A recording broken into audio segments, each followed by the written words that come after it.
The You will champagne sign glass this trembled in document. Adelaide What Thorne's is it? I hand. must know. It is a Not much, formality. Sign just it enough now. that the But golden why? liquid caught light from the crystal chandeliers overhead and scattered tiny, desperate reflections across her white glove.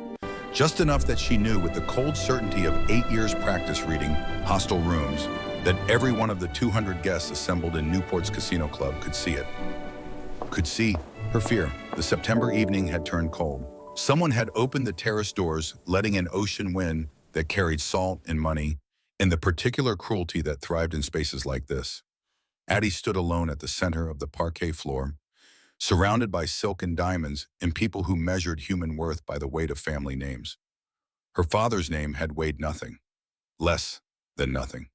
Ladies and gentlemen, Cordelia Ashford Pembroke's voice sliced through murmured conversations like steel through water.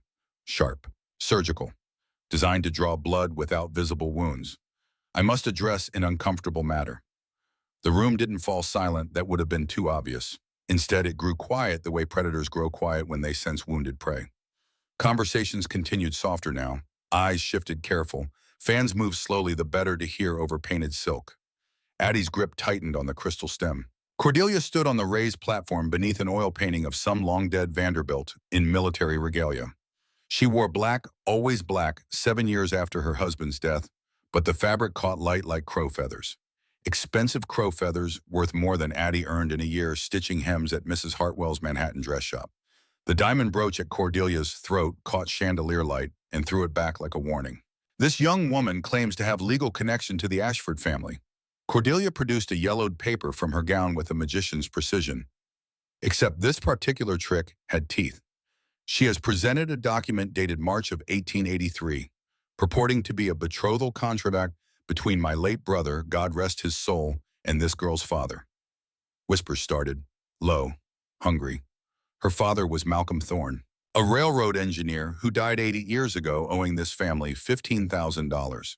The champagne sloshed over Addie's glass rim. Just one drop. It hit white silk and spread like blood.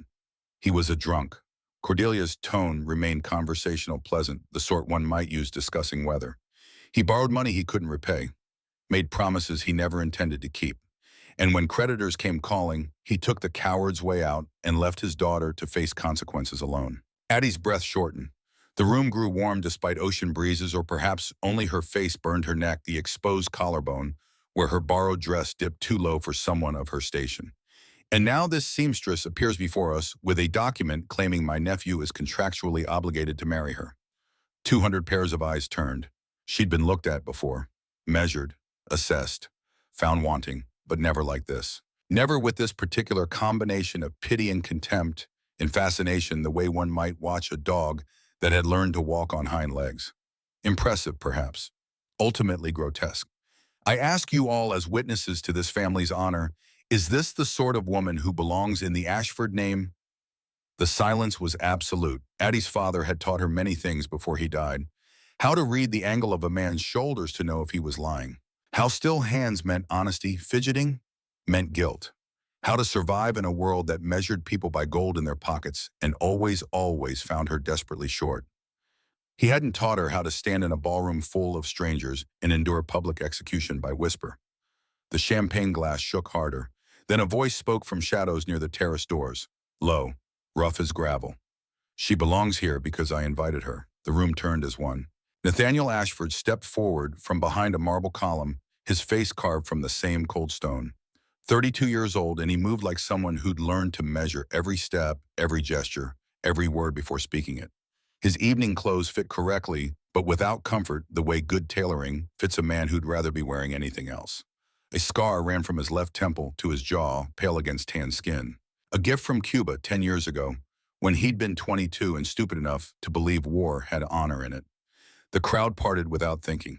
Not just because of his name, though the Ashford name carried weight in these rooms measured in railroad miles and coal tonnage and old money that didn't announce itself, but because of something else, something in how he held himself. The set of his shoulders, the absolute stillness of his hands. Men who'd been to war recognize other men who'd been to war. The rest simply felt uneasy without knowing why. Nephew.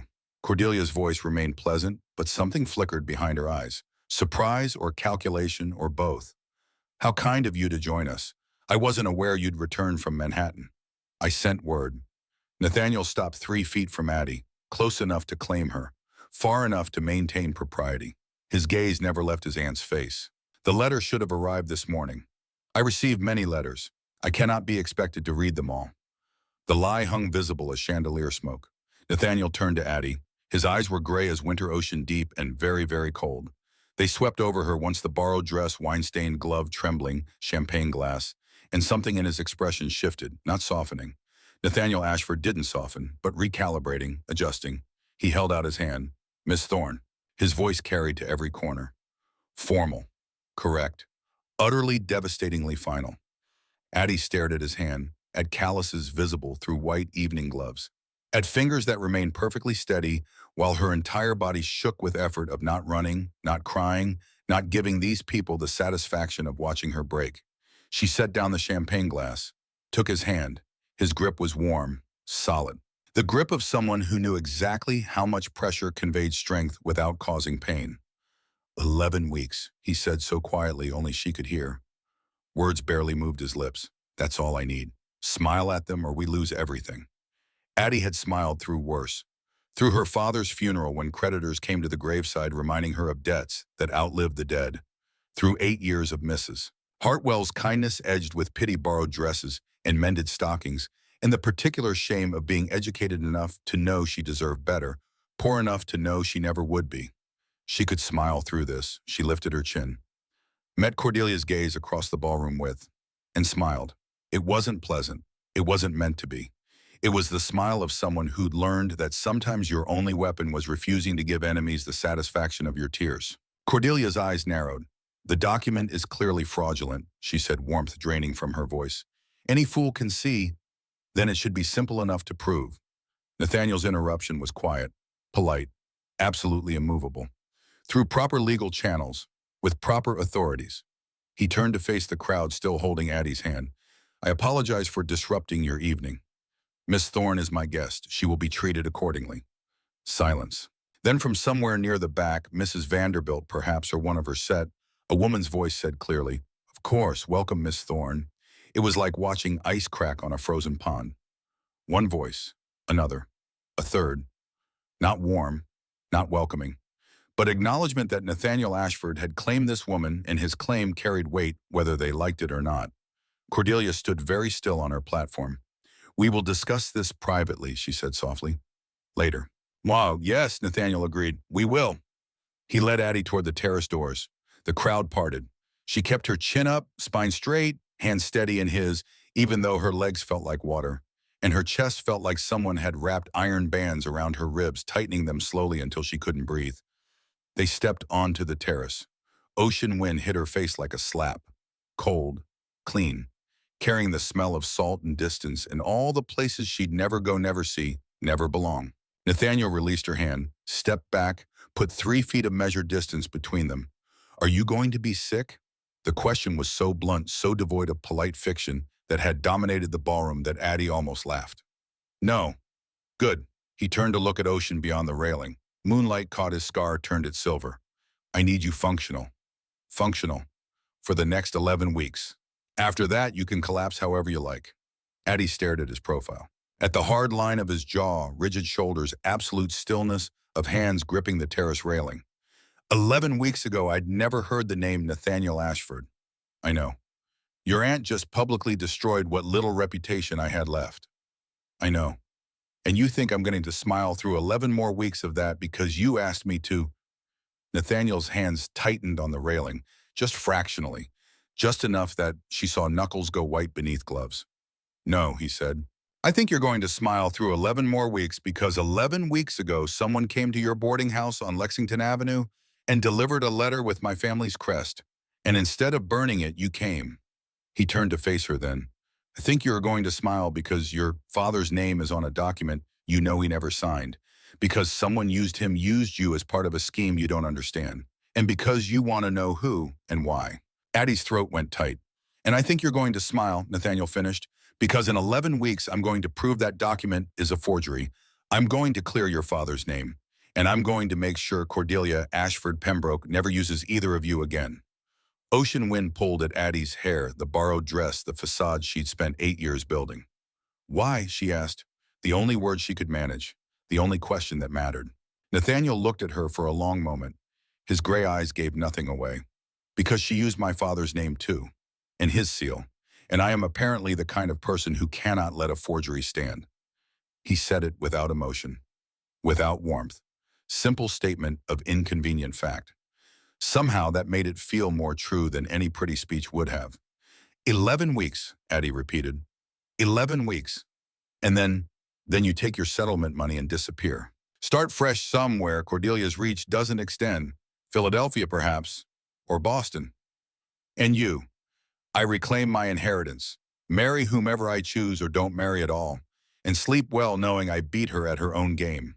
He made it sound simple, clinical, a transaction between parties with mutual interests and no emotional entanglement. Addie had been poor for 8 years. She knew what transactions looked like. This wasn't one. What was it? She asked. The letter. What did it say that made me come? Nathaniel reached into his jacket, produced a folded paper, handed it to her without ceremony. Addie unfolded it, read the single line written in precise script. Your father did not steal. I can prove it. Her hands started shaking again. Is it true? She whispered. Yes. One word, solid as stone. Addie folded the letter with great care, tucked it into her bodice where it rested against her heart like a promise or threat or both. 11 weeks, she said. 11 weeks. She held out her hand, formal, correct, the way ladies and gentlemen sealed bargains in the world she'd been born into, educated for, could never quite belong to. Nathaniel looked at her hand, at her face, at something behind her eyes she couldn't name and wasn't sure she wanted him to see. He took her hand, shook it once, released it. It starts tomorrow. I'll send a carriage at 10. We have work to do. He walked back into the ballroom without looking back. The terrace doors swung shut, cutting off light and music and whispered conversations that would continue long into the night. She stood alone on the terrace, listening to the ocean, feeling wind pull at her hair. And then very quietly she began to laugh. Not from joy, not relief, but from sharp, slightly hysterical recognition that 11 weeks ago she'd been a seamstress in a boarding house, invisible and irrelevant. Now she was standing on a Newport terrace, having just shaken hands with a railroad heir on a devil's bargain to destroy one of the most powerful women on the eastern seaboard. Her father would have called it insanity. Her father would have been right. Addie touched the letter against her heart, felt its sharp edges through silk. Your father did not steal.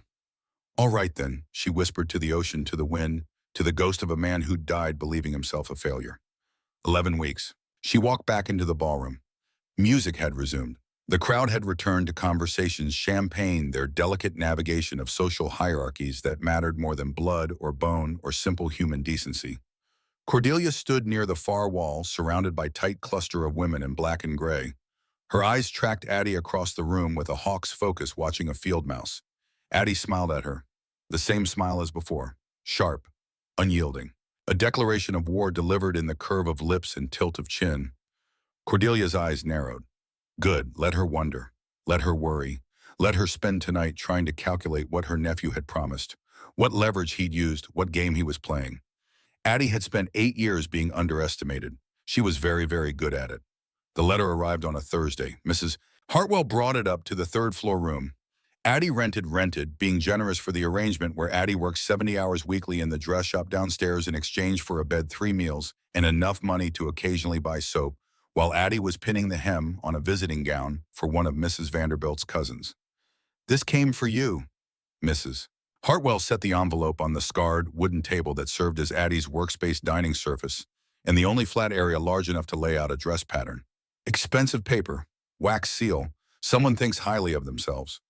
Addie glanced at the envelope without touching it. Heavy cream paper. Deep red wax seal embossed with, she leaned closer, a locomotive wheel crossed with what might have been an oak branch, the Ashford crest. Well, Mrs. Hartwell prompted. She was 52, round and practical, with the sort of face that inspired confidences and the sort of mind that remembered every secret it heard. She'd taken Addie in 8 years ago when a 16-year-old girl had appeared at her door with needle-scarred fingers and desperation in her eyes. She'd taught her the trade, given her a home, demanded very little in return except honesty. Addie owed her honesty. I don't know, she said, and it was true. She had no idea why anyone associated with the Ashford family would write to her. No idea how they'd even found her address. No idea what they wanted. But she could guess, and none of her guesses ended well. Mrs. Hartwell crossed her arms. Adelaide Thorne, I have known you long enough to recognize that look.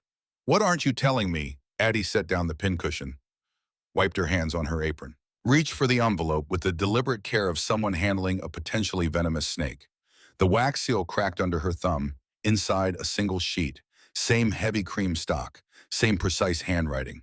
Miss Thorne, I have information regarding your late father's alleged debt to the Ashford estate. The matter is more complicated than you have been led to believe. If you are willing to discuss the particulars, I will receive you at the Ashford residence, 847 Fifth Avenue, tomorrow at 2 o'clock. The choice is entirely yours. Nathaniel Ashford. Below the signature, one additional line, your father did not steal. I can prove it. Addie read it 3 times, then handed it to Mrs. Hartwell without a word. Mrs. Hartwell read it twice, set it down on the table, looked at Addie with the expression of someone who'd seen too much of the world to believe in coincidence or kindness from people with money. Don't go, she said. I have to. You absolutely do not have to walk into the home of the wealthiest family in New York City and ask them politely if they'd mind clearing your dead father's name. Adelaide, use your head. This is a trap. Maybe. Addie picked up the letter again, studied the handwriting. Firm, clear, no wasted flourishes. The writing of someone who didn't have time or patience for prettiness. But what if it's not? Then it's something worse. Mrs. Hartwell softened slightly, reached across the table, covered Addie's hand with her own. Sweetheart, I know what your father's name means to you, but he's gone and you're here, and this, she gestured at the letter, this is the kind of invitation that ruins girls. Addie knew Mrs. Hartwell was right. Knew that reasonable women didn't walk into Fifth Avenue mansions of railroad heirs based on a single mysterious letter. Knew that whatever Nathaniel Ashford wanted, it wasn't to help a seamstress for the pure joy of justice. But she also had known for 8 years, ever since she'd found her father's body in their 2-room apartment, ever since creditors had come with their ledgers and their certainty, and their 15,000 reasons why Malcolm Thorne had been a thief, that her father had died, believing himself guilty of something he hadn't done. And that had been killing her slowly for 8 years. I'll be careful, she said. Mrs. Hartwell sighed. You'll be foolish, but I suppose there's no stopping you. No, Addie agreed. There isn't. She went the next day. 847 Fifth Avenue rose from the Manhattan street like a monument to money. 4 stories of white limestone with columns that belonged in ancient Greece and windows that belonged in a cathedral. A mansion designed to remind the rest of the city exactly where it stood in the hierarchy of American ambition. Addie had walked past it before. Everyone who lived in Manhattan walked past it eventually. The Ashford house occupied an entire block between 67th and 68th Streets, impossible to miss and impossible to forget. She'd never imagined walking up to the front door. She did it anyway. A butler answered. Elderly, proper. The sort of man who could convey infinite gradations of contempt with the angle of his eyebrows. Miss Adelaide Thorne, she said. Mr. Ashford is expecting me. The butler's eyebrows rose approximately 1/16 of an inch, an expression of profound skepticism delivered with surgical precision. Indeed, he said. Then after a pause calculated to remind her of her place, this way. He led her through a foyer that could have housed 3 families, past a staircase sweeping upward in polished mahogany and marble, down a hallway lined with portraits of serious men in serious clothes doing serious things like building railroads and crushing competitors and generally dominating the American industrial landscape. The butler stopped before a closed door, knocked once, waited. Enter. The voice came from inside. Low, rough, not unpleasant but not designed to please. The butler opened the door. Miss Thorne, sir. Thank you, Henderson. Addie stepped into the study. The door closed behind her with a soft final click. The room was dark despite afternoon sun outside. Heavy curtains blocked most light. A single lamp burned on a massive desk, casting long shadows across leather-bound books and rolled maps and scattered evidence of someone who preferred working to socializing. Nathaniel Ashford stood by the window with his back to her. He didn't turn around. Addie had learned in 8 years of observation that men who kept their backs to you in their own homes were either supremely confident or deeply uncomfortable. Sometimes both. She waited. The silence stretched. Not hostile, just present. A thing she could feel pressing against her skin like the weight of deep water. When Nathaniel finally turned around, Addie had to consciously prevent herself from stepping backward. Not because he was threatening. He wasn't. He simply occupied space with an intensity that made the room feel smaller. The scar was worse in daylight, or perhaps not worse, just more visible. It cut through his left eyebrow across his cheekbone, disappeared into his shirt collar. Old, healed. The kind of scar that told stories if you knew how to read them. Addie knew how to read them. Cuba, 1898. The kind of wound you got from shrapnel or a poorly aimed saber or simple stupid bad luck in a jungle 6,000 miles from home. Miss Thorne, his eyes were exactly as she'd imagined. Gray, cold, very, very intelligent. Sit down. It wasn't a request. Addie remained standing. Something flickered across Nathaniel's face. Surprise, perhaps, or calculation. He studied her for a moment, the worn but clean dress, mended gloves, the posture of someone who'd been taught how to hold herself in the presence of her betters and had spent 8 years perfecting the art of dignified poverty. Very well. He gestured at the chairs anyway. Then I'll be brief. He moved to the desk, opened a drawer, produced a document, set it on the desk between them like a gauntlet. Do you know what this is? Addie stepped forward, looked, yellowed paper. Careful script, 2 signatures at the bottom, one of which made her chest go tight and her hands go cold. Malcolm Thorne, her father's name, in his handwriting. Below it, another signature. William Ashford.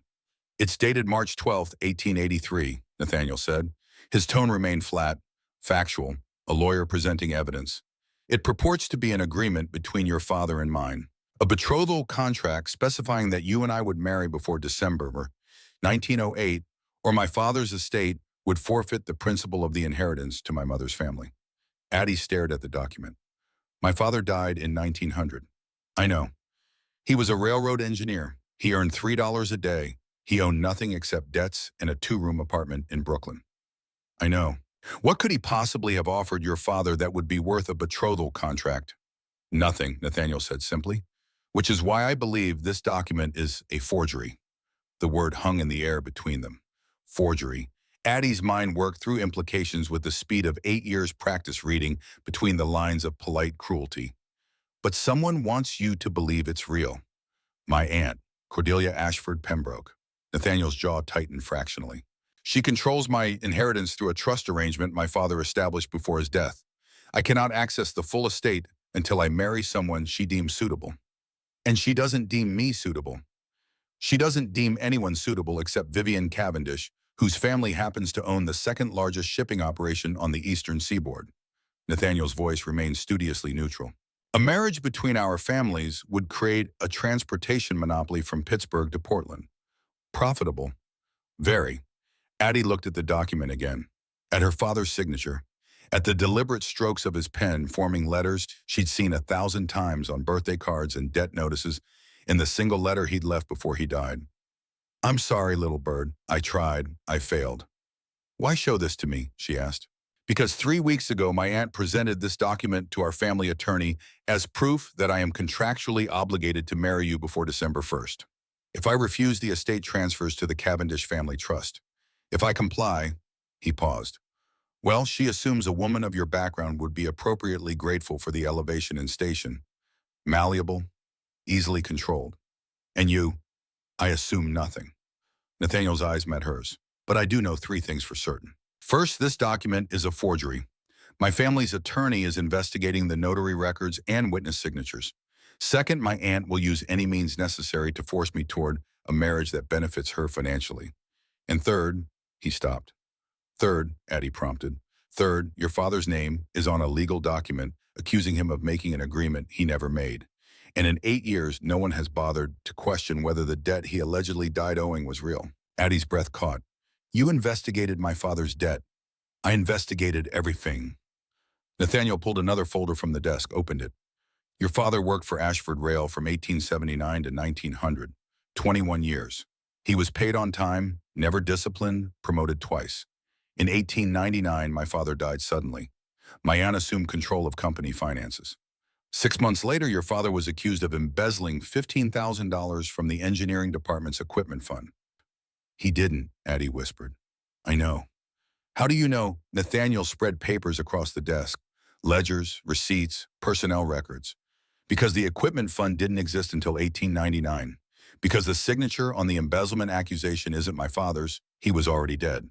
Because the account your father allegedly stole from was opened by my aunt 3 months after your father died and backdated to look like it had existed for years. He looked up. Your father didn't steal, Miss Thorne. He was framed, and I can prove it. The room had gone very quiet.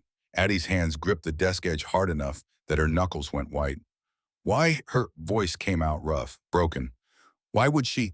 Because your father questioned certain irregularities in the accounting, small things, missing receipts, payments that didn't match ledgers. Nathaniel's voice remained steady, clinical. He brought them to my father. My father died before he could investigate. Your father kept asking questions. My aunt needed him silent. So she destroyed him. Yes. And when I was 16 and showed up at Ashford Rail asking for my father's pension, asking if there had been some mistake, she told you he'd been a thief, that he'd stolen from the company, that you were owed nothing. Addie's vision had gone slightly bright at the edges, white, crystalline, the way vision goes when rage is so complete that it transcends anger and becomes something cold and surgical and very, very patient. I want her destroyed, she said quietly. Nathaniel studied her face. Whatever he saw there seemed to satisfy him. Then we have an understanding. What do you need from me? 11 weeks. He moved around the desk, leaned against it, crossing his arms. My attorney needs time to prove the forgery definitively. Until then, I need you to pretend this betrothal is real. Attend social functions. Smile for my aunt's friends. Let them examine you and find you wanting. And when your attorney proves the forgery, we present the evidence publicly. We expose my aunt's manipulation of the trust, her fraud, her destruction of your father's reputation. She loses control of the estate. You receive a settlement enough to start fresh somewhere else, and we go our separate ways. He made it sound simple. It wasn't. But Addie had spent 8 years being simple Malcolm Thorne's daughter, the girl whose father died a thief, the seamstress who would never be anything more. She was tired of being simple. What's the settlement? $10,000. More money than Addie would earn in 15 years. Maybe 20. Enough to disappear, to start over, to become someone new in a city where no one knew her father's name. It was everything she'd ever wanted, and it meant nothing compared to clearing her father's name. I don't want your money, she said. Nathaniel's eyebrows rose. Miss Thorne, I want my father's name cleared, publicly. I want everyone who believed he was a thief to know the truth. She met his gaze, held it. And I want to be there when your aunt realizes she's lost. I want to see her face. Something moved behind Nathaniel's eyes. Not warmth, he seemed constitutionally incapable of warmth, but something like respect or recognition, the way soldiers recognize other soldiers. 11 weeks is a long time, he said with precision. My aunt will not make this easy. She'll use every weapon she has. Your background, your father's death, your lack of social standing. She will try to break you. She already did. Addie's voice remained steady. 8 years ago, when I was 16 and desperate and willing to believe that my father had been everything she said he was. She straightened her spine, lifted her chin. I'm not 16 anymore. Nathaniel looked at her for a long moment. Then he held out his hand. 11 weeks, Miss Thorne. We smile for the cameras, dance at the balls, and play the roles they expect. And at the end of it, we burn her world down. Addie took his hand. His grip was solid, certain, the grip of someone who'd shaken hands on battlefields and business deals, and the kind of promises that couldn't be broken without consequences. 11 weeks, she agreed. It starts tomorrow. My aunt is hosting a reception at the Newport Casino Club. She'll want to examine you, measure you, find your weaknesses. Then she better look closely.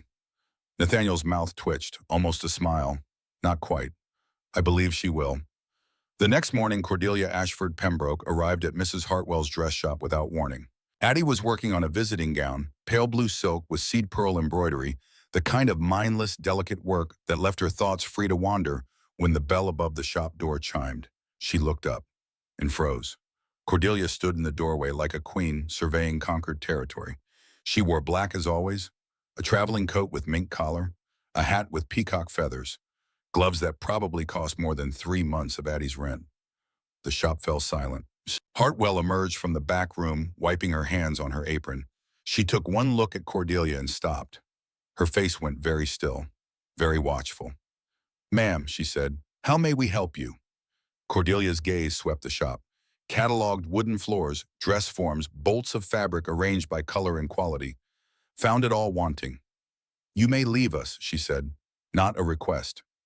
Mrs. Hartwell looked at Addie, a question in her eyes. Addie nodded once. It's all right, Mrs. Hartwell hesitated, then withdrew to the back room, leaving the door open just far enough to hear if Addie called for help. Cordelia crossed to the work table, studied the visiting gown, touched the seed pearls with one gloved finger. Competent work, she said, for its kind. Addie set down her needle, folded her hands in her lap, waited. Cordelia settled into the customer chair with the unconscious grace of someone who'd never worried about whether she was welcome anywhere.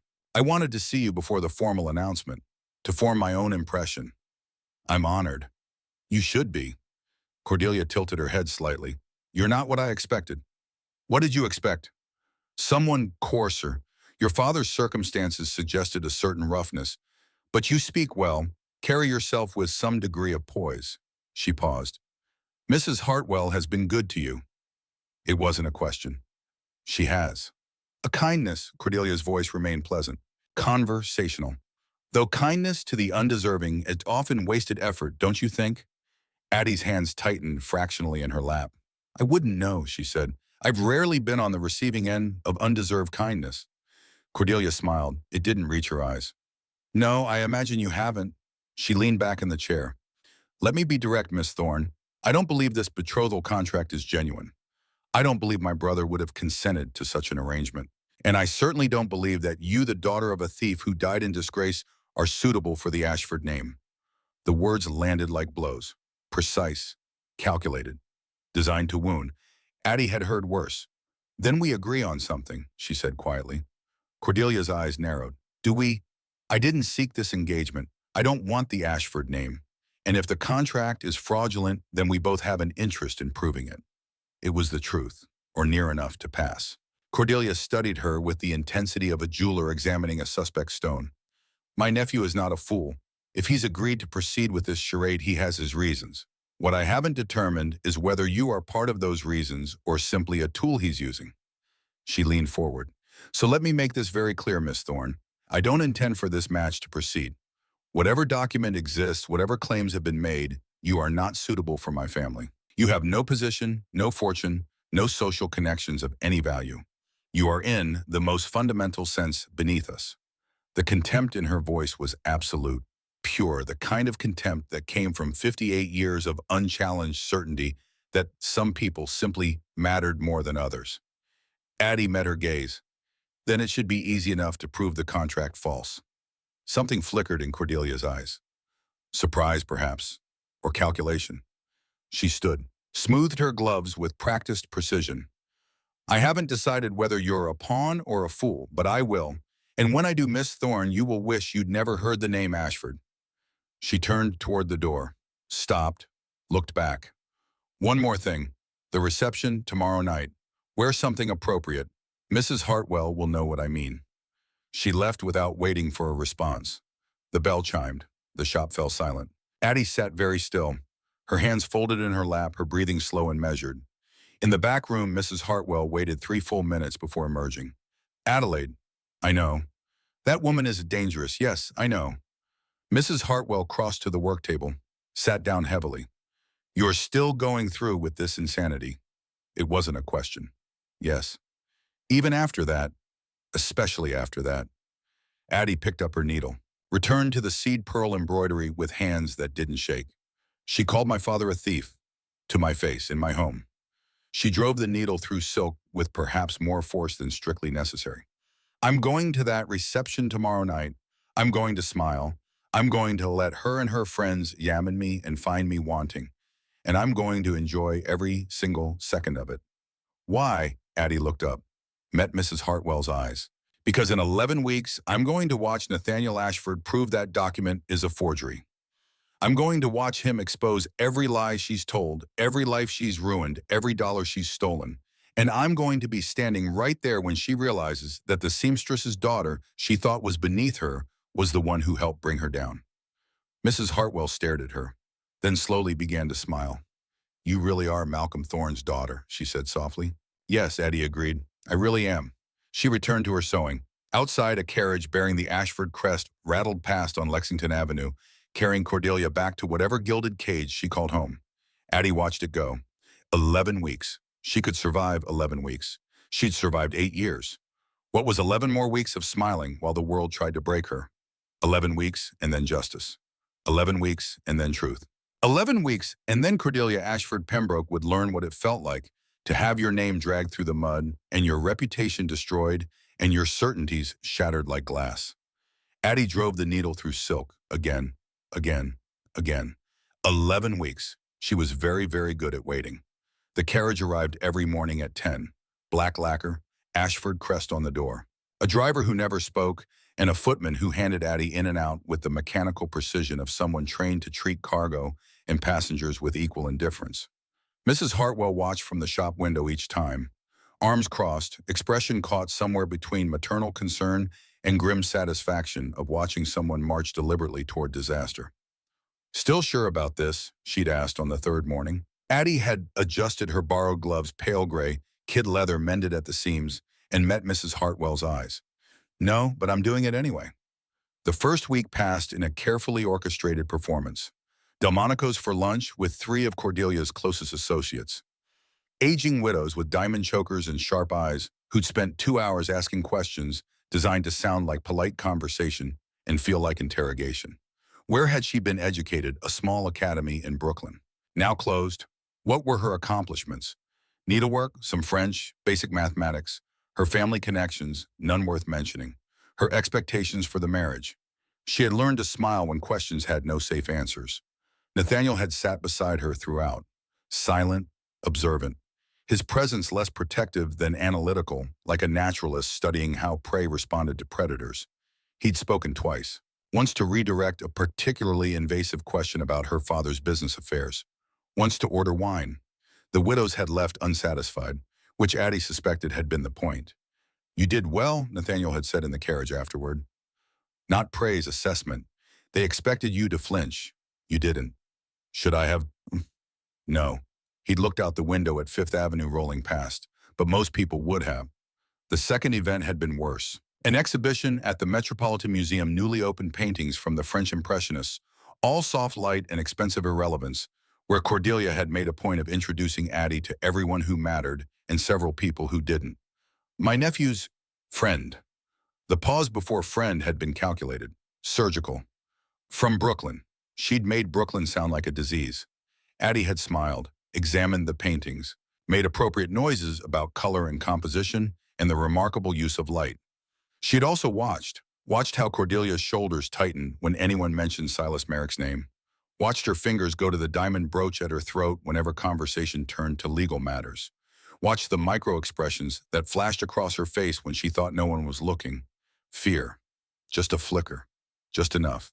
In the carriage home, Addie had told Nathaniel what she'd seen. He'd listened without interrupting. Then you're observant.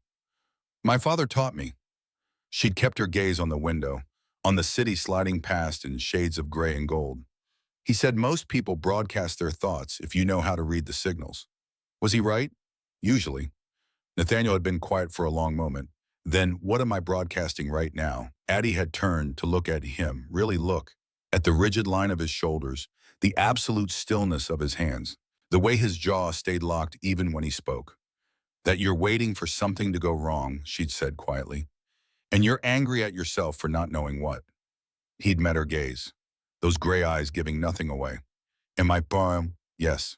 Another silence. Longer. My attorney needs another week.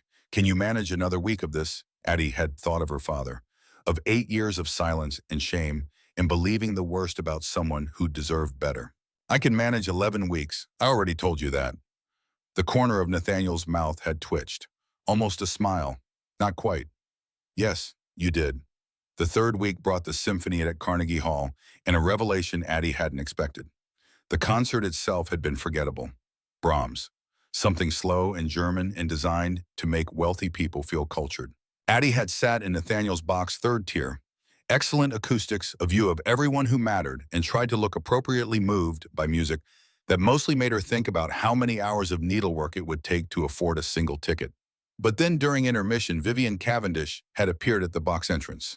28, elegant in the way women with old money were elegant, effortlessly, expensively, without appearing to try. Dark hair swept up in a style that probably required 2 maids in an hour. a dress that cost more than Addie would earn in 5 years. She'd been the woman Cordelia wanted Nathaniel to marry, the shipping heiress, the suitable match. She'd also been Addie noticed looking at Nathaniel with the expression of someone examining furniture they'd been told they had to purchase but hadn't chosen. Mr. Ashford. Vivian's voice had been pleasant, cool, the temperature of good champagne. Miss Thorne, I hope I'm not interrupting. Not at all. Nathaniel had stood, offered his hand, released it immediately. Join us. Vivian had settled into the empty chair beside Addie with the grace of someone who'd never worried about whether she was welcome anywhere. For 5 minutes, they'd made polite conversation about the music, the conductor, the particular excellence of the hall's acoustics in the third tier. Then Vivian had turned to Addie. I wonder if I might speak with Miss Thorne privately. Just for a moment. Nathaniel had looked at Addie. A question? Addie had nodded. It's all right, he'd left.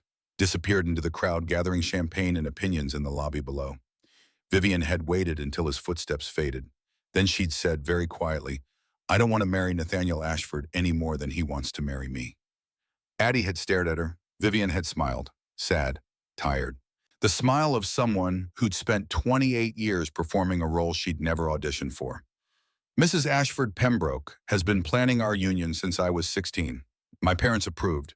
Our families would merge two transportation empires. Very profitable, very strategic.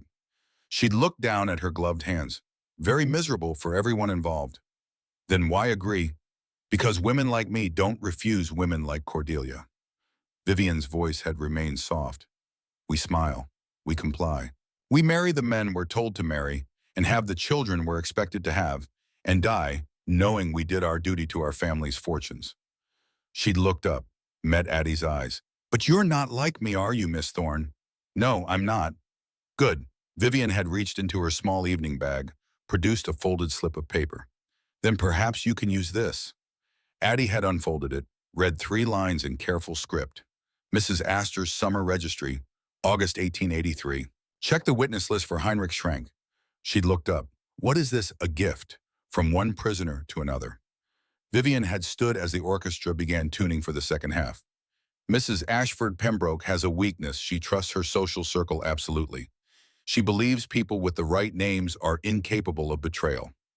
She'd paused at the box entrance. Prove her wrong, Miss Thorne. And when you do, remember that some of us were never given the choice to fight back. She'd left before Addie could respond. Nathaniel had returned moments later, sat down, looked at Addie's face. What did she say? Addie had handed him the paper. He'd read it once, twice. His expression hadn't changed, but something behind his eyes had sharpened, focused. Schrank, one of the witnesses on the betrothal contract. Yes. If he was at Mrs. Astor's summer party in 1883, Nathaniel's mind had been working through implications with visible speed. Then there would be a registry, a guest list, proof he existed, proof he moved in these circles. Or proof he didn't. Yes. Nathaniel had folded the paper with care, tucked it into his jacket. I'll send word to Silas in the morning. He'd looked at the stage where the orchestra was preparing to resume. Miss Cavendish is more complicated than my aunt assumes, he'd said. Most people are. Yes, a pause. I'm beginning to understand that. The music had started again, Brahms. Still slow, still German. But Addie had found herself actually listening this time. Silas Merrick came to see her on a Tuesday afternoon in the 4th week. Addie had been alone in the shop. Mrs. Hartwell had gone to the fabric district to meet with suppliers when the bell had chimed and a small man with ink-stained fingers and the precise manner of someone who trusted only verifiable facts had entered. Miss Thorne, he'd removed his hat. I'm Silas Merrick, Mr. Ashford's attorney. We haven't been formally introduced, but I've been following your situation with considerable interest. Addie had set down her needle. Mr. Merrick, please sit. He'd settled into the customer chair with the exactitude of someone who did nothing without measuring it first. I won't take much of your time, but Mr. Ashford thought you should be informed of our progress. And I confess I wanted to meet you myself. Because in 30 years of legal practice, I've learned that the people most directly affected by a case are often the ones with the clearest insights. He'd pulled a leather folder from his bag. Mr. Ashford mentioned that you noticed certain reactions from Mrs. Ashford Pembroke when my name was mentioned. She's afraid of you, or what you might find. Yes, Silas had opened the folder. And she has reason to be. I've been examining the betrothal document with considerable attention. The notary records, the witness signatures, the seal impression, and I've found several significant discrepancies. He'd spread papers across the work table. Ledgers, registries, documents covered in meticulous annotations. The document is dated March 12, 1883. According to the official notary register maintained during that period, no such document was recorded. No entry exists, no witness signatures were logged, no seal was authenticated. Addie's pulse had quickened. Meaning? Meaning the signing either didn't happen or it occurred outside the official process, which would render it legally questionable at best, fraudulent at worst. And the witnesses Bauer and Schrank. John Bauer has no record of employment with the Ashford family in any year between 1880 and 1890. He was a society photographer, took pictures at parties, died in 1899. Silas had produced another document. Heinrich Schrank, however, is more interesting. He'd placed a registry on the table. Mrs. Astor's summer guest list from August 1883. Addie had leaned forward, scanned the names, found it. Heinrich Schrank, valet to Mr. Theodore Pembroke. Theodore Pembroke, Cordelia's late husband. Schrank was Cordelia's employee, Addie had whispered. Yes. Silas's voice had remained deliberately neutral, which raises questions about his reliability as a witness to a document supposedly signed by William Ashford, a man who at the time was Theodore Pembroke's business rival. The implications had cascaded through Addie's mind with the speed of falling dominoes. She used her own employee to witness a forged document. That would be one interpretation. Silas had gathered the papers with care, though proving it requires more than circumstantial evidence. I need the original sealed die from the Ashford estate vault. I need to compare the impression on the document with the actual seal matrix. If they don't match, then the document is definitively fraudulent. Yes. Addie had looked at the registry, at Heinrich Schrank's name, at the careful incriminating evidence of Cordelia's web. How long until you can prove it? I've requested access to the estate vault. Mrs. Ashford Pembroke has delayed approval. Silas had smiled thinly. But Mr. Ashford has certain rights as the heir. He's filing a formal petition with the estate magistrate. I expect approval within the week. And then I compare the seals. If the document is forged, and I believe it is, we'll have proof. Legal, verifiable, indisputable proof. He'd stood, replaced his hat with mathematical precision. Mr. Ashford asked me to tell you that we're close, very close. He wanted you to know that your endurance of the social scrutiny has not been in vain. Addie had walked him to the door. Thank you, Mr. Merrick. He'd paused on the threshold. Miss Thorne, may I speak candidly? Please. In 30 years, I've seen many young women caught in situations beyond their control. Most accept their circumstances with resignation. Some fight and lose. He'd met her eyes. You're the first I've encountered who seems to be enjoying the battle. Addie had thought about that. About the evidence building like kindling. About Cordelia's face when traps failed. About the slow, steady satisfaction of watching a fortress develop cracks. I'm enjoying the anticipation, she'd said with precision, of watching her realize she's lost. Silas had smiled, a real smile this time. Then I suspect you and Mr. Ashford are more alike than either of you realizes. He'd left. Addie had returned to her work table, but she hadn't picked up her needle.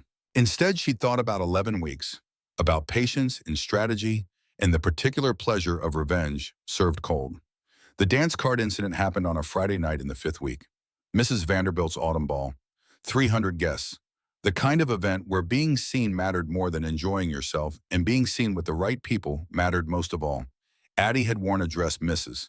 Hartwell had altered from one of last season's cast-offs, cream silk with pearl, buttons, elegant enough not to embarrass, simple enough to remind everyone exactly where she stood in New York society's hierarchy. Nathaniel had arrived to collect her himself, no carriage. He'd walked the 6 blocks from Fifth Avenue to Lexington in evening clothes and a determination that suggested he'd wanted the air. The movement, the temporary escape from whatever thoughts currently occupied his mind. You didn't have to come personally, Addie had said. I know. He'd offered his arm. Walk with me. We need to discuss tonight. They'd walked north through early evening. The city had been settling into that particular quality of autumn light that turned everything soft and golden and temporary. My aunt will be watching, Nathaniel had said. She's been too quiet this week, too compliant. It makes me uneasy. What are you expecting? I don't know, that's the problem. He'd navigated them around a group of children playing stickball in the street. But whatever she's planning, it will happen publicly, with witnesses. She'll want to demonstrate your unsuitability in a way that can't be disputed. Then we'll be ready. Will we? He glanced at her. Miss Thorne, you've handled yourself admirably so far, but tonight will be different.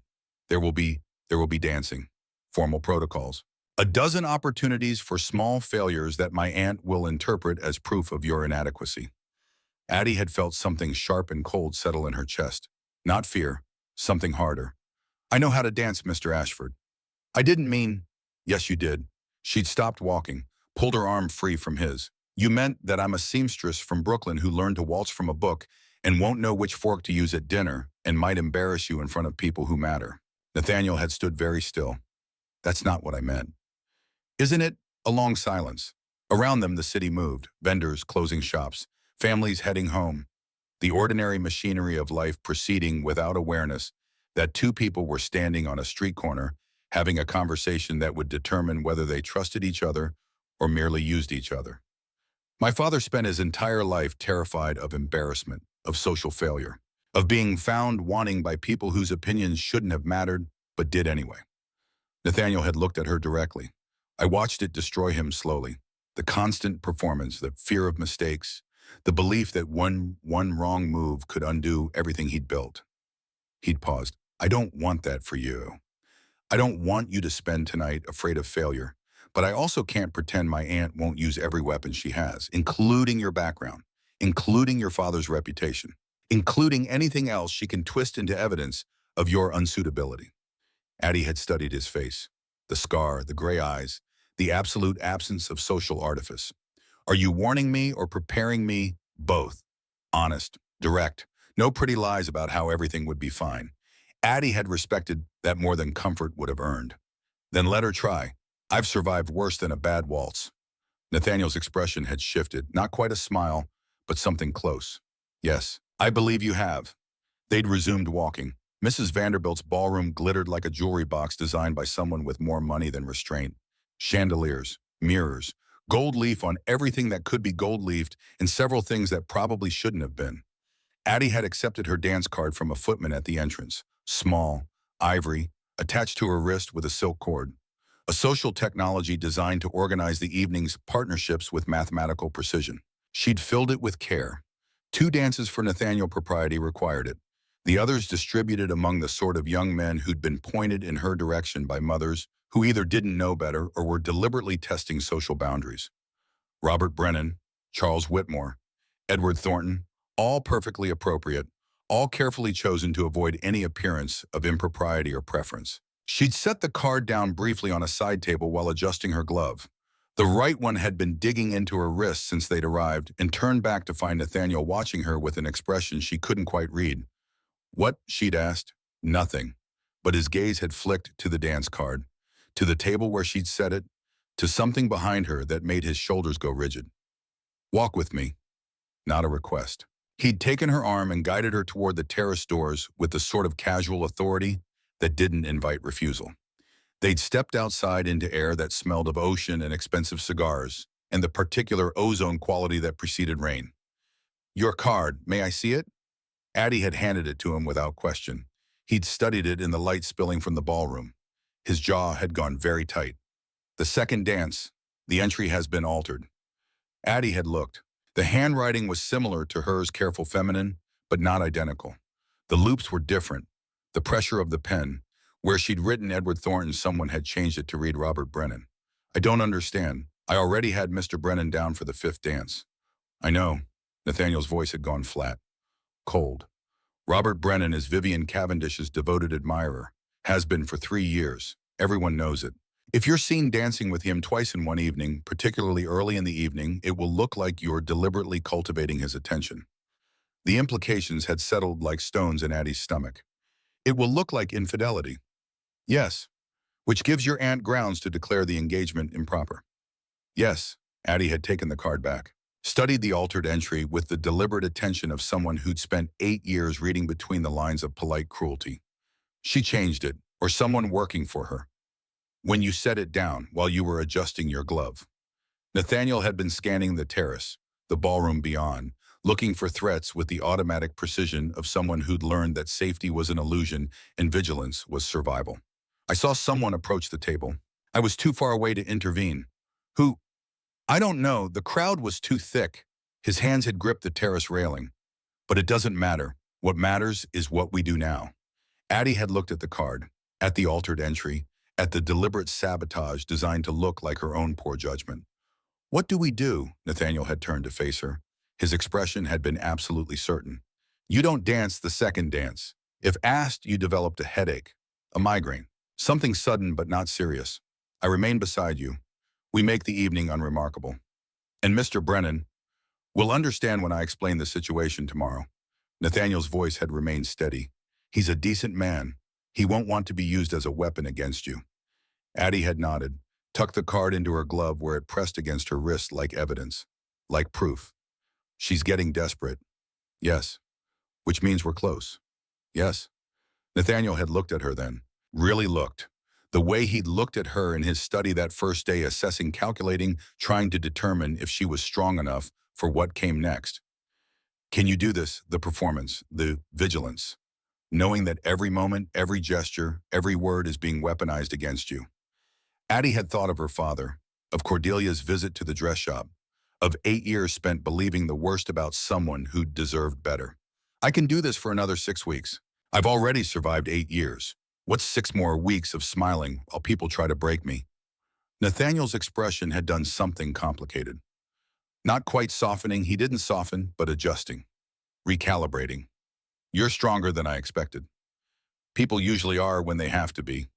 They'd returned to the ballroom. The second dance had been a waltz. Addie had sat it out with a hand pressed to her temple and an expression of polite distress. Nathaniel had remained beside her, declining invitations to dance, creating a protective perimeter of his presence and his name. No one had questioned it. No one had dared. But Addie had seen Cordelia across the room, had seen the momentary flicker of frustration when the trap had failed to spring, had seen the calculation in those cold eyes as Cordelia began planning the next attack. The evening had ended without incident, but Addie had kept the dance card, had tucked it into the drawer of her work table when she'd returned to her room that night, had looked at it for a long time before blowing out the lamp. Evidence. Proof that Cordelia would use any method, any deception, any weapon to maintain control. Proof that Addie would need to be smarter, faster, more vigilant. Proof that this was war. And wars required patience and strategy and the absolute certainty that surrender wasn't an option. She'd fallen asleep with her hand on the drawer handle. The announcement came during the 7th week. Cordelia was hosting a formal ball, the Ashford Cottage in Newport, first week of October. Every significant family on the eastern seaboard had received invitations. The invitation had arrived at Mrs. Hartwell's shop on thick cream paper with gold lettering and the sort of self-importance that required 2 footmen to deliver. In celebration of the engagement of Nathaniel Ashford and Adelaide Thorne. Addie had read it 3 times. She's making it official, Mrs. Hartwell had said. Why, because she's planning something public, something that will destroy the engagement and humiliate us both in front of everyone who matters. Then don't go. I have to go. Addie had looked at the date, October 8th, 2 weeks away. This is the stage she's been building. Whatever she's planning, it will happen there. Nathaniel had arrived an hour later. He'd read the invitation without expression.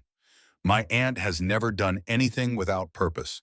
This ball is a declaration of war. Then we'd better be ready. He'd looked at her, those gray eyes assessing, calculating. Silas filed his petition yesterday. The magistrate granted access to the estate vault. We'll have the seal die by Friday, comparison analysis by Monday. 3 days before the ball. Yes. Will that be enough time? It will have to be. Nathaniel had paced to the window, looked out at Lexington Avenue with the expression of someone seeing battlefield terrain instead of city streets.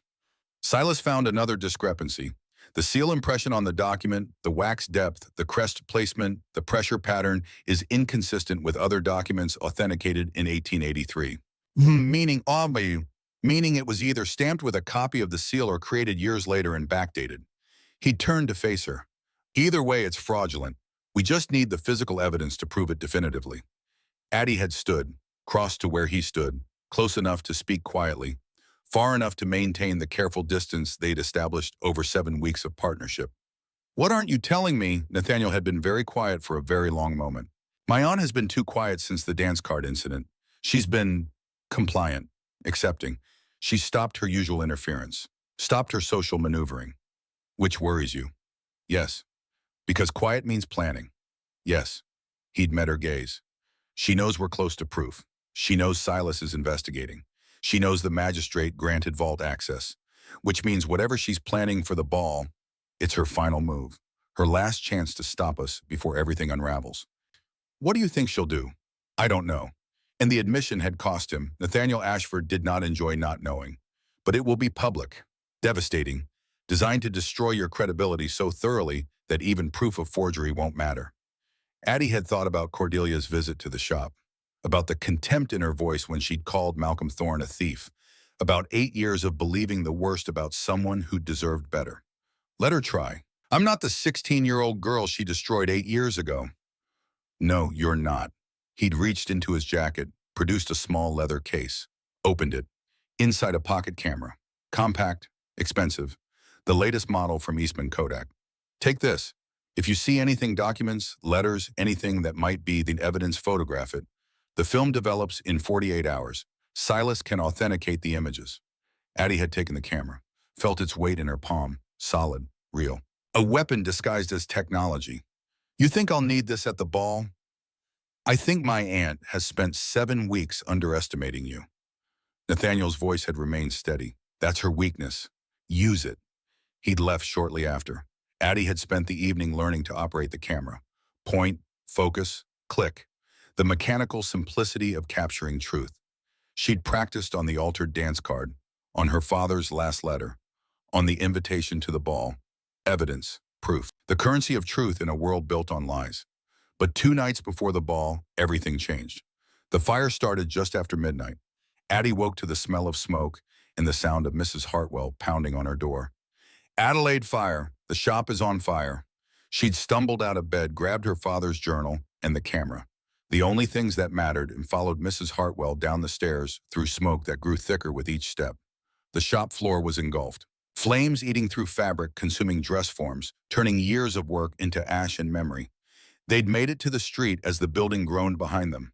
Fire brigade came. Too late to save the shop. Early enough to keep the fire from spreading. Mrs. Hartwell had stood in the street in her nightgown, watching her life's work burn, and hadn't cried. Arson, the fire marshal had said 3 hours later. Someone poured accelerant through the back window, lit it, and ran. Addie had known immediately. Cordelia, a warning, a reminder of who held the real power. Or perhaps not a warning, perhaps an attempt to destroy the one place Addie had felt safe. Nathaniel had arrived at dawn. Someone had sent word. He'd taken one look at the smoking ruins at Addie standing in the street in a borrowed coat with soot on her face, and something in his expression had gone very cold. Very dangerous. Pack what you need, he'd said. You're coming with me. I can't. Mrs. Hartwell has already agreed. You'll stay at the townhouse on 72nd Street until this is resolved. What townhouse? One I purchased 3 weeks ago. He'd met her eyes. Because I knew my aunt would escalate, and I wanted you to have somewhere safe. Addie had stared at him. You bought a house. I bought insurance. Now pack. We leave in 20 minutes. The townhouse on East 72nd Street was modest by Fifth Avenue standards, but elegant in the way things built with care were elegant. 3 stories. Limestone. Good light. Empty except for a few pieces of furniture in the main rooms. Nathaniel had shown her to a bedroom on the 2nd floor. Clean. Simple. A bed, a dresser, a window overlooking the street. You'll be safe here. The staff knows not to let anyone in without my explicit approval, including your aunt, especially my aunt. Addie had set down her father's journal on the dresser, the camera beside it. She's escalating because we're close. Yes, which means the ball will be her last stand. Nathaniel had moved to the window, looked out at the early morning street. She's tried sabotage. That failed. She's tried social pressure. That failed. She's tried intimidation and now arson. All failures. He'd turned to face her. Which means at the ball, she'll try something different. Something we won't see coming.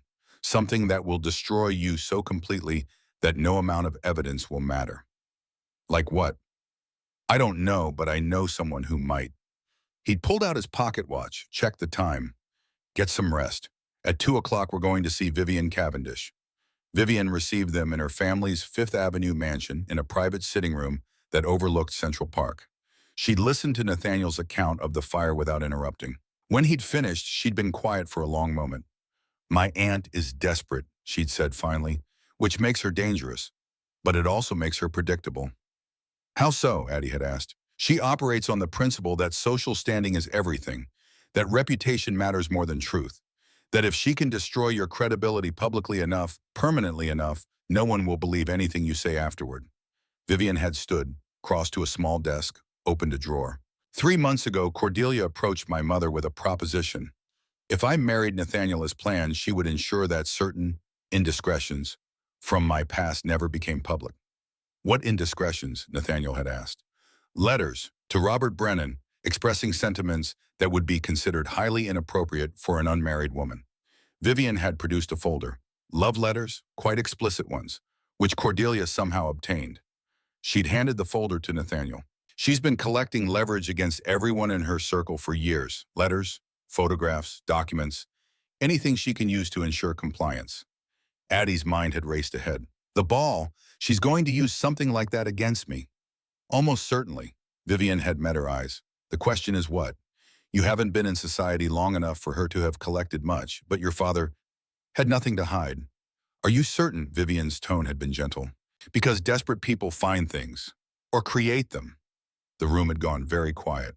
She's going to forge something, Addie had said slowly.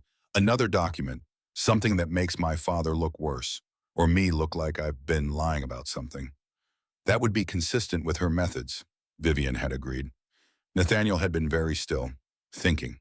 If she's planning to produce forged evidence at the ball, she'll need it to be credible, witnessed, authenticated in advance. Which means Addie had said, we need to know what it is before she reveals it. Vivian had smiled. That's why I asked you here. Cordelia keeps her private papers in a safe in her Newport bedroom. I know this because I was once engaged to her late husband's nephew. I visited that house for 5 summers. You know where the safe is. I know where it was, whether she's moved it in the intervening years. Vivian had shrugged. But it's worth checking. Breaking into her bedroom, Nathaniel had said slowly, 2 days before a ball she's hosting would be extraordinarily dangerous. Yes, Vivian had agreed. It would be, which is why I'm going to help you do it. They'd arrived in Newport the next evening, not at the Ashford cottage, at a small inn 3 miles away under assumed names. Vivian had come separately, arriving as herself as an invited guest, taking a room in the cottage, as was customary for multi-day events. The plan was simple. Vivian would ensure Cordelia was occupied during the pre-ball dinner. Nathaniel and Addie would enter through the servants' entrance. He still had keys from when he'd lived there as a child. They'd find the safe, photograph whatever they found, get out before anyone noticed. Simple, not easy. At 9 o'clock, wearing dark clothes and carrying the camera, Addie had followed Nathaniel through the Newport night toward the massive white mansion on the cliffs. They'd entered through the kitchen. Empty, the staff was serving dinner, up the servants' stairs, down a long hallway lined with closed doors, to Cordelia's bedroom. Nathaniel had picked the lock in 30 seconds, a skill he'd said quietly learned in Cuba when locks were often the only thing between you and supplies you desperately needed. Inside the room was exactly what Addie had expected. Expensive, dark, heavy furniture and heavier curtains, and the smell of lavender and old money. The safe was behind a painting. Of course it was. Nathaniel had examined it. Combination lock. I can't. Let me. Addie had knelt beside it, pressed her ear to the metal, started turning. Her father had taught her this too. When you lived on the edge of poverty, you learned which skills might save you. Lock-picking, safe cracking, the particular mathematics of survival. 3 minutes later, the safe had opened. Inside folders, documents, letters, and a photograph. Addie had pulled it out, stared. It was her father, young, perhaps 25, standing beside a woman Addie didn't recognize, his arm around her shoulders. On the back, in careful script, Malcolm Thorne and Mistress, 1875. She's going to claim he was an adulterer, Addie had whispered, that he abandoned a woman, maybe children, that I'm not even his legitimate daughter. But it's not true. Doesn't matter. The photograph exists. The accusation will stick. Addie had photographed it, then the other documents in the safe, letters, financial records, More photographs. Evidence of Cordelia's web. They'd closed the safe, replaced the painting, started toward the door, and then they'd heard footsteps in the hallway. Cordelia's voice. I'll just get my shawl. The dining room is freezing. Nathaniel had grabbed Addie's arm, pulled her toward the balcony doors. They'd stepped outside just as Cordelia had entered, pressed themselves against the wall in the darkness, held their breath. Through the window, they'd watched Cordelia cross to her wardrobe, select a shawl, start to turn, stop, look at the painting, walk toward it. Addie's heart had hammered. Cordelia had stared at the painting for a long moment, then adjusted it slightly, and left. They'd waited 5 minutes after her footsteps faded, then made their way back through the house, through the kitchen, out into the Newport night. They'd walked quickly, didn't run. Running attracted attention. Back to the inn, into Addie's room, and only then had Nathaniel spoken. That was too close. We got what we needed. We got evidence of what she's planning, but that doesn't stop her from executing the plan. No. Addie had sat on the bed, felt adrenaline draining, leaving her exhausted. But it means we'll know what's coming. We can prepare. Nathaniel had paced to the window, looked out at the dark ocean. I need to tell you something, he'd said quietly. Something I should have told you weeks ago. Addie had waited. This arrangement, this partnership, it was supposed to be temporary, transactional. We'd prove the forgery, clear your father's name, destroy my aunt's control, and go our separate ways. I know, but I haven't thought of it as temporary since approximately the 3rd week. When you told me about your father teaching you to read people, when you noticed Cordelia's tells at the museum, when you stood in that ballroom and refused to flinch, even though I could see you were terrified. He'd turned to face her. When I fell in love with you somewhere between the dance card incident and tonight, and I've been trying very hard to pretend I didn't, because the deal was that you'd be from after this, free to choose your own path without obligation or debt or anything tying you to a life you never asked for. Addie had stared at him. You fell in love with me. Yes. And you didn't say anything. No. Why? Because I didn't want you to feel obligated. I didn't want you to choose me because I'd helped clear your father's name, or because I'd given you money, or because you felt grateful. He'd stepped back, put careful distance between them. I wanted you to choose me because you wanted to, not because you felt you owed me, not because society expected it, not because of any reason except that you wanted to. Addie had felt something warm and dangerous expand in her chest, something that had been growing for 7 weeks and had finally been given permission to exist. You're an idiot, she'd said. Nathaniel had blinked. What? An absolute idiot. She'd stood, crossed the space between them, taken his face in her hands with the same precision he'd used to hand her evidence to protect her from sabotage, to clear her father's name. Do you really think I spent 7 weeks watching you work yourself to exhaustion, investigating forgeries, and confronting your aunt, and risking everything you had without noticing that you were doing it for me? Adelaide, do you think I kept that dance card because it was evidence that I photographed Cordelia's letters, because Silas needed them? That I stood on that terrace at Newport waiting for you to say something because I wanted to discuss legal strategy? Nathaniel had gone very still. I fell in love with you approximately 4 weeks ago, when you taught me how to use the camera, when you stood beside me at that symphony and didn't make me feel less than.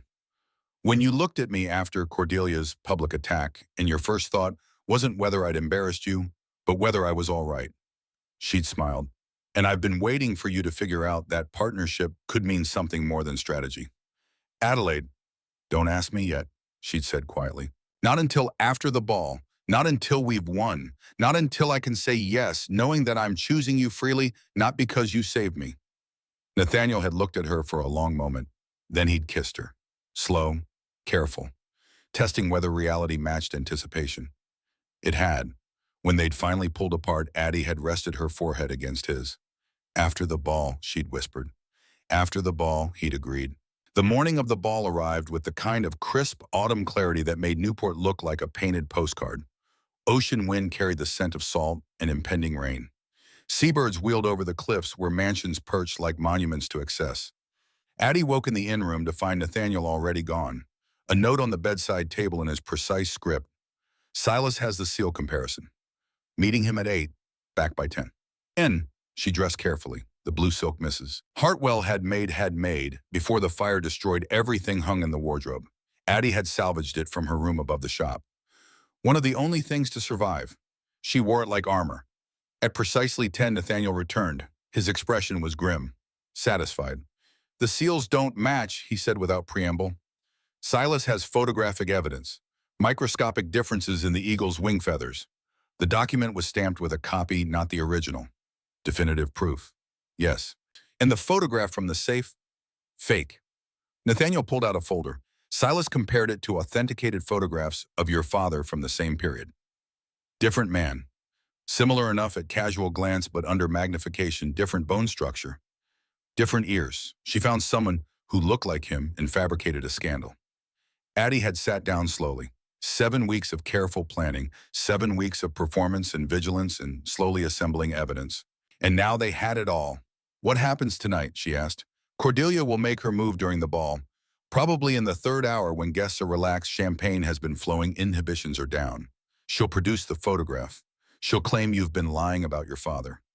She'll paint you as a fraud, a social climber, someone who fabricated an entire history to trap a wealthy man. And we'll counter with the seal evidence." "Yes," Nathaniel paused, "but there's more." He'd pulled out another document. Silas kept investigating the embezzlement charges. He found records of the actual theft. $200,000 taken over 6 years, 1894 to 1900. "Cordelia." "Yes, she's been embezzling from the railroad workers' pension fund. The families of men who died building the lines. Widows, orphans." Addie had felt rage crystallize into something cold and surgical. "We're going to destroy her," she'd said quietly. "Yes, we are." The Ashford cottage blazed with light as evening fell. Chandeliers, candles. 300 guests in evening clothes moving through rooms designed to intimidate and impress. Addie and Nathaniel arrived precisely on time, walked through the entrance together, let the crowd part around them. Cordelia waited at the far end of the ballroom beneath the same painting as before. She wore black, always black, but tonight the fabric seemed to absorb light rather than reflect it. A predator in the darkness waiting. "Nephew," she'd said, "Miss Thorne, how delightful that you could join us." "Aunt Cordelia." Nathaniel had inclined his head. "Correct. Cold. Thank you for the invitation. Of course, I wanted all of New York's finest families to witness this remarkable union." She turned to the assembled guests. "Ladies and gentlemen, I have an announcement to make." The room had quieted. Addie's hand had tightened on Nathaniel's arm. "As many of you know, my nephew has entered into an engagement with Miss Adelaide Thorne, the daughter of Malcolm Thorne, a railroad engineer who worked for this family for many years." A calculated pause. "What you may not know is that Malcolm Thorne died owing this family $15,000. Money he embezzled from company funds. Money he never repaid."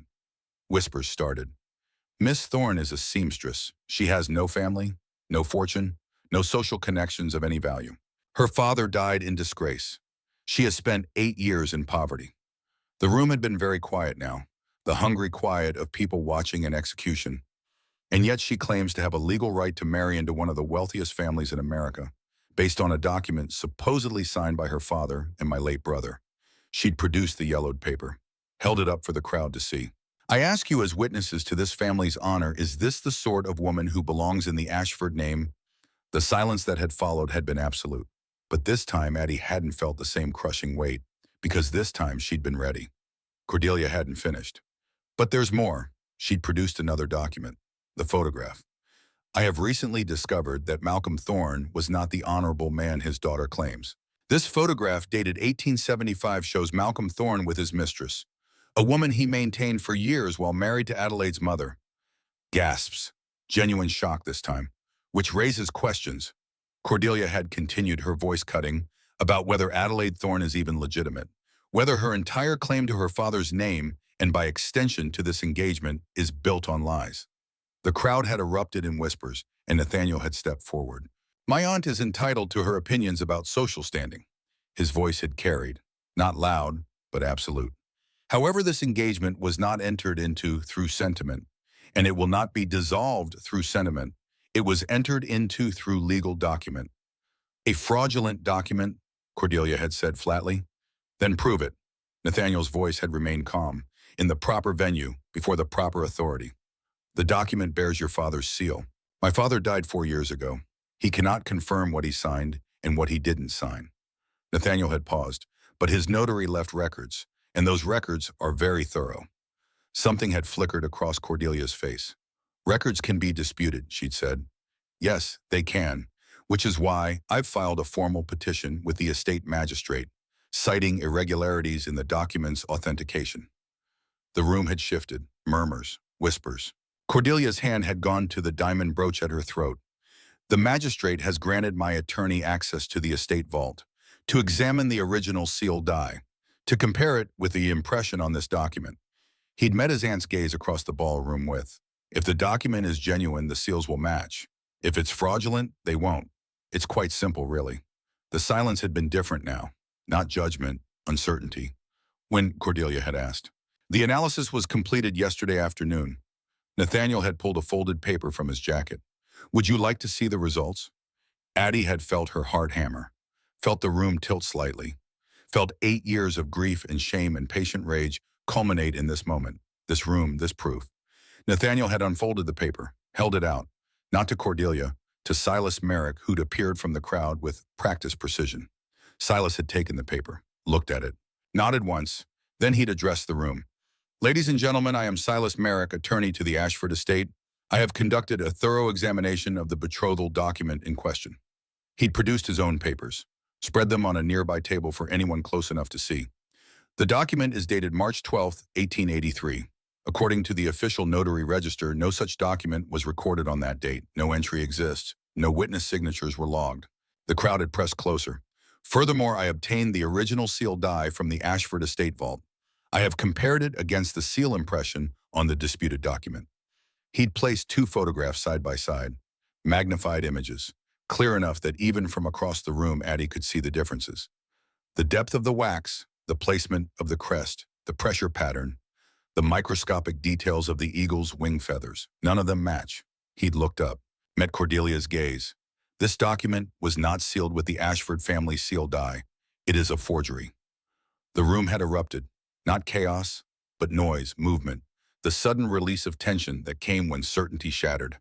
But Cordelia hadn't broken. Not yet. Even if the betrothal document is fraudulent, she'd said, her voice cutting through the noise, that doesn't address the more serious issue.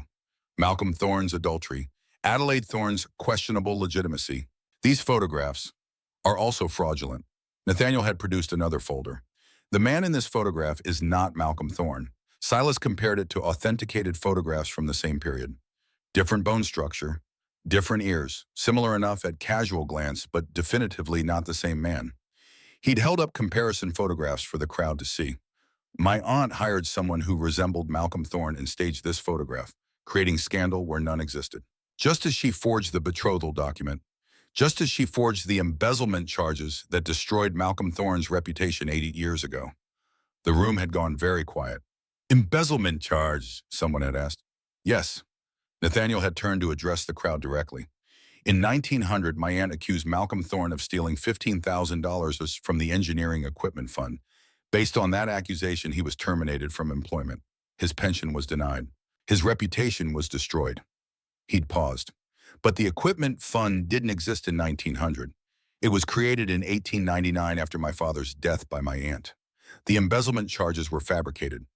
Malcolm Thorne never stole anything. Addie had felt tears burning behind her eyes, felt vindication pulse through her veins. Furthermore, Nathaniel had continued, Silas's investigation has revealed that between 1894 and 1900, someone did embezzle from Ashford Rail. $200,000 from the workers' pension fund, the families of men who died building the railroad. Widows, orphans. He'd looked at Cordelia. That someone was you, Aunt Cordelia. The silence had been absolute. Cordelia had stood very still, very white, but she'd rallied, one final time. These are lies, she'd said. Her voice had remained strong, certain. Fabrications designed to destroy me because I dared question an inappropriate match. My nephew has been manipulated by this woman. She has used him, deceived him, and now he's so besotted that he's willing to believe anything. Mrs. Ashford Pembroke.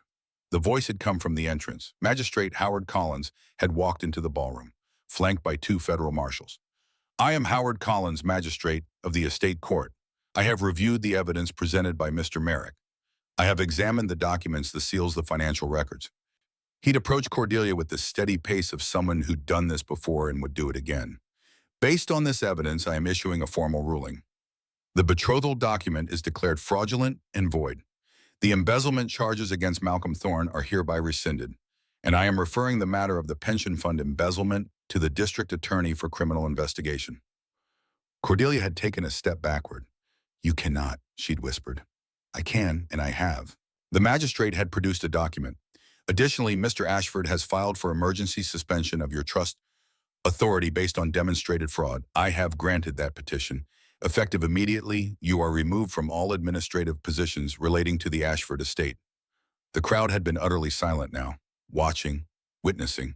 Cordelia had looked at Nathaniel, at Addie, at Silas, at the evidence spread across tables, at the magistrate who held her future in his hands.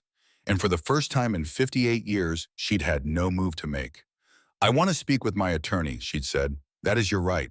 The magistrate had gestured to the marshals. But first we need you to come with us. There are questions that require immediate answers. You're arresting me, Cordelia's voice had finally cracked. In front of these people? No, we're asking you to accompany us for questioning. You may refuse, but I'll come. Cordelia had straightened her spine, smoothed her dress. But I will not be paraded through this house like a criminal. I will leave with dignity. She turned to the crowd. This is not over, she'd said, but her voice had lacked conviction. She'd walked toward the entrance, head high, shoulders back, defeated but not destroyed.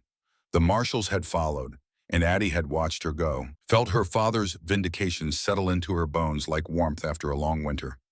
The ballroom had erupted in conversation, speculation, the particular excitement of watching power change hands. But Nathaniel had taken Addie's arm, had guided her toward the terrace, away from the noise, into the clean ocean air. They'd stood at the terrace railing for a long time, not speaking, just breathing, letting the weight of 7 weeks drain away. Finally, Nathaniel had spoken. It's done. Yes. The document is proven fraudulent. Your father's name will be cleared, publicly, officially. Yes, a pause. And now? Addie had turned to face him. Now you ask me properly. Nathaniel had looked at her, at this woman who'd walked into his study 7 weeks ago with careful dignity and desperate hope, who'd smiled through humiliation, who'd kept evidence and photographed documents and stood in a ballroom full of people who despised her and refused to break, who'd become somewhere in 7 weeks the only person he trusted to see him clearly. He'd taken her hands, had gone down on one knee with the precision of someone who'd spent 32 years measuring every gesture, and had finally decided that some things were worth the risk of imprecision.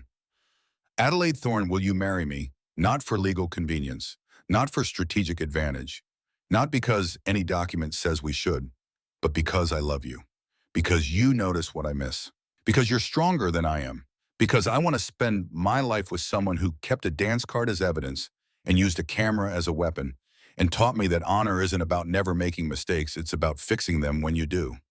Addie's hands had been shaking. Yes, she'd said, I should warn you that I'm terrible at social events, that I prefer my library to parties, that I have strong opinions about railroad management and will probably bore you with them regularly. Yes. And I should mention that Mrs. Hartwell will probably give me the most terrifying lecture of my life when I ask her permission. She will, and yes. Nathaniel had stood, had pulled her close with the intensity of someone who'd been holding himself away from something he wanted for too long. I love you. I know. Addie had smiled. I read people remember you've been broadcasting it for weeks. Have I? Terribly. He'd kissed her then, slow, careful, testing whether reality matched the anticipation they'd both been carrying. It had. When they'd finally pulled apart, Addie had rested her forehead against his. So what happens now? Now we get married, properly, with Mrs. Hartwell's blessing and Silas as a witness and absolutely no forged documents involved. As soon as possible, before I lose my nerve and start calculating all the ways this could go wrong. It won't go wrong. How do you know? Because we're partners. And partners don't let each other fail. The aftermath came swiftly. Cordelia was questioned for 3 days. The district attorney built a case. The evidence was overwhelming: forged documents, embezzled funds, fabricated scandals. But Nathaniel had made an offer. Return every dollar, $200,000 plus interest. Withdraw permanently from all estate matters. Never contact the Ashford family again. In exchange, no criminal prosecution. Cordelia had taken the deal. She'd liquidated assets, sold property, returned the money to the widows and orphans she'd stolen from, and then she'd left. Charleston, a small townhouse, a quiet life far from New York's scrutiny, defeated but not imprisoned. It had been, Nathaniel said, more mercy than she deserved, but it was the mercy his father would have shown, and that mattered. The public notice appeared in the New York Times 1 week after the ball. Front page of the business section. Front page. Ashford Railroad clears late engineer's name. Malcolm Thorne wrongfully accused. Family to receive full benefits. The Ashford Railroad Company hereby acknowledges that Malcolm Thorne, employed as senior engineer from 1879 to 1900, was wrongfully accused of embezzlement. An internal investigation has determined that the charges were fabricated. Mr. Thorne was a man of integrity and honor who served this company with distinction for 21 years. His reputation is fully restored. His family will receive all pension benefits due with interest retroactive to the date of his death. Additionally, the Ashford Railroad announces the creation of the Malcolm Thorne Memorial Fund, dedicating $200,000 to support the families of railroad workers killed in the line of duty. The fund will provide pensions to widows and educational grants to orphaned children. My father would have wanted justice, said Nathaniel R. Ashford, now in full control of the family estate. And justice includes honoring the men who built this company and ensuring their families are cared for. Addie had read it 7 times. Then she'd folded it carefully, had tucked it into her father's journal, and cried. Not from grief, from relief, from the particular satisfaction of watching truth prevail over lies, from knowing that her father could finally rest. Vivian Cavendish had sent a note 3 days after the ball. Miss Thorne, I wanted you to know that I've ended my engagement to Mr. Brennan, not because of scandal, because I finally found the courage to choose myself. Thank you for showing me that women like us don't have to accept the roles we're given.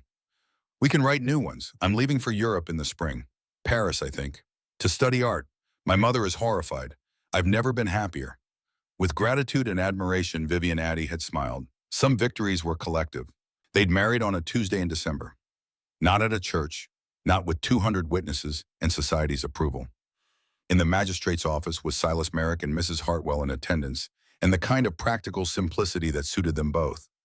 Addie had worn pale gray, not white, which felt too much like pretending to be something she wasn't. A dress Mrs. Hartwell had made specially. Simple, elegant, no flowers. She'd decided flowers were excessive for a winter wedding in a government office.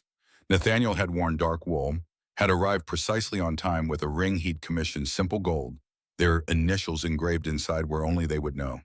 The ceremony had taken 8 minutes. Magistrate Collins had read the legal requirements with the brisk efficiency of someone who'd performed this ritual 1,000 times, had pronounced them married, had signed the certificate with official flourish. Mrs. Hartwell had cried. Not because she was losing Addie, she'd made it clear that Addie would always have a home if she needed it, but because she'd spent 8 years watching a broken 16-year-old rebuild herself into someone who could stand in front of a magistrate and choose her own future. Silas had shaken Nathaniel's hand with the precision of someone who'd bet his professional reputation on a client's character and been proven right. And then they'd walked out into December snow. The city had been white, clean, the kind of fresh snowfall that made even New York look temporarily innocent. Nathaniel had offered his arm. Addie had taken it. They'd walked north through quiet streets. No carriage, no announcement, just 2 people navigating a city that had witnessed their war and didn't know they'd won. Where are we going? Addie had asked. You'll see. They'd walked for 20 minutes to the townhouse on East 72nd Street. Nathaniel had stopped in front of it. I bought this 3 weeks ago, when I realized I was in love with you and terrified you'd take the settlement money and disappear to Philadelphia. Addie had stared at the house. You bought a house. I bought insurance. I bought hope. He'd pulled a key from his pocket. I thought if you stayed, if you chose to stay, we'd need somewhere that was ours, not the Fifth Avenue mansion, not the Newport cottage, somewhere without ghosts or expectations or any history except what we make. He'd held out the key. It's yours, whether you marry me or not. Deeds in your name, free and clear. Addie had taken the key, had felt its weight in her palm.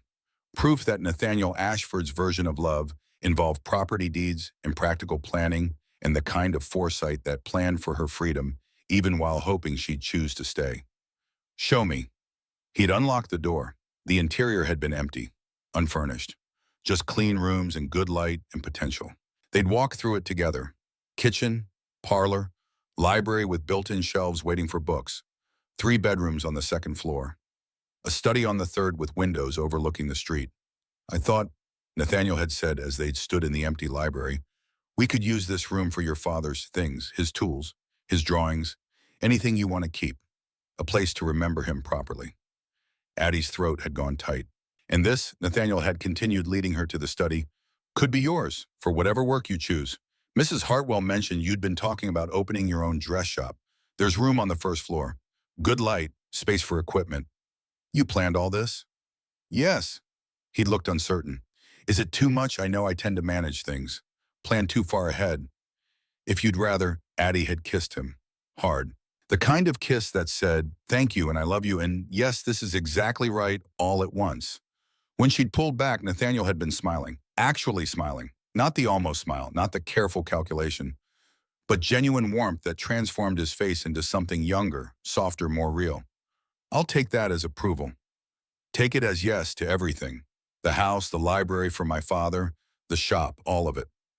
They'd stood in the empty study watching snow fall on New York. What happens now? Nathaniel had asked. Now we fill the house. We build a shop. We live our lives. Addie had leaned against him. We send Cordelia Christmas cards from our new address just to remind her we're still here. Nathaniel had laughed, actual laughter, rough, unpracticed, beautiful. You're vindictive. I learned from the best. I'm not sure that's a compliment. It is. Addie had turned to face him, taken both his hands. We survived her. We beat her. And now we get to live the life she tried to prevent us from having. That's the best revenge there is. Living well. Exactly. The dress shop on East 72nd Street had a sign above the door. Thorne and Ashford Fine Tailoring. Inside, 3 seamstresses worked at cutting tables. A fitting room with good mirrors. A small office where Addie managed accounts and Nathaniel occasionally appeared with coffee and intelligent questions about supply chain logistics. It had been Addie's shop. Her vision. Her work. But Nathaniel had insisted on the Ann Ashford. Had said that partners shared credit. That her success was his success. That he wanted anyone walking past to know that Adelaide Thorne hadn't needed saving, she'd needed support, and that was different. The shop had been profitable within 3 months. Word had spread. The seamstress who'd stood up to Cordelia Ashford Pembroke, who'd proven a forgery, who'd cleared her father's name and married the heir, and still chose to work with her hands because she liked it. Women had come, not just for the clothes, for the story, for proof that social hierarchy could be challenged. That women from Brooklyn could marry railroad heirs and keep their own names and run their own businesses. That power could be earned as well as inherited. On this particular June afternoon, Addie had been fitting a visiting gown for one of Mrs. Vanderbilt's cousins when Nathaniel had appeared in the doorway. I have something to show you. I'm working. I know, but this is important. Addie had excused herself, had followed Nathaniel up the stairs to the third-floor study. He'd laid a newspaper on her desk, the New York Times. Business section, Ashford Railroad establishes Workers' Benefit Fund, $200,000, dedicated to widows and orphans of railway employees. Addie had read the article slowly. Every word, every detail. The money Cordelia had stolen had been recovered. All of it. And Nathaniel had used it to create a fund, permanent, protected, designed to ensure that no family would suffer the way Malcolm Thorne's family had suffered. That widows would receive pensions. That children would receive education funds. That the men who built the railroads would know their families would be cared for. You did this, Addie had said. We did this. Nathaniel had gestured to the article. Your father's name is listed as the inspiration, established in memory of Malcolm Thorne, whose service to this company and dedication to his fellow workers exemplifies the values we seek to honor. Addie's eyes had been burning. He would have been proud. He would have been proud of you for surviving, for fighting back, for turning his tragedy into something that helps other families. He'd pulled her close. I know I am. They'd stood like that for a long time, in the study, in the house they'd built together, in the life they'd chosen. Below them, the dress shop hummed with activity, scissors cutting silk, needles pulling thread, the ordinary machinery of work and purpose and building something new. Outside, New York moved with its usual indifference, carriages, vendors, the perpetual motion of a city containing millions of stories. And in Charleston, 1,600 miles away, Cordelia Ashford Pembroke read the same newspaper article with the precision of someone who'd learned that exile was a form of death and survival required accepting smaller victories. She'd lost, publicly, completely, but she'd kept her freedom, her name, the ability to wake up each morning in a house that wasn't a prison cell. It would have to be enough. That evening, Addie and Nathaniel walked to the small cemetery in Brooklyn where Malcolm Thorne was buried. They did this monthly, brought flowers, sat on the bench near his grave, told him about the shop to fund the life they were building. Today, Addie brought the newspaper article. She read it aloud, every word, making sure her father knew that he'd been vindicated, that his name meant honor again, that the work he'd started questioning, corruption demanding accountability, had been finished by the daughter he'd raised to see clearly and the man who'd loved her enough to help. When she'd finished reading, she'd folded the article carefully, had placed it on the headstone, had pressed her hand to the cold marble. "Thank you," she'd whispered, "for teaching me to fight, for showing me that integrity matters more than comfort, for being better than they said you were." Nathaniel had stood beside her, silent, respectful, giving her this moment. Finally, she'd stood, had taken Nathaniel's hand. "Let's go home." They'd walked out of the cemetery together as the June sun settled toward the horizon. The city spread before them, dirty, loud, beautiful in its chaos, full of possibility, full of life, full of the future they'd fought for and won and would spend the rest of their lives building together. Behind them on Malcolm Thorne's headstone, the newspaper article fluttered in evening breeze. "Established in memory of Malcolm Thorne." The words caught fading light, turned golden, and held.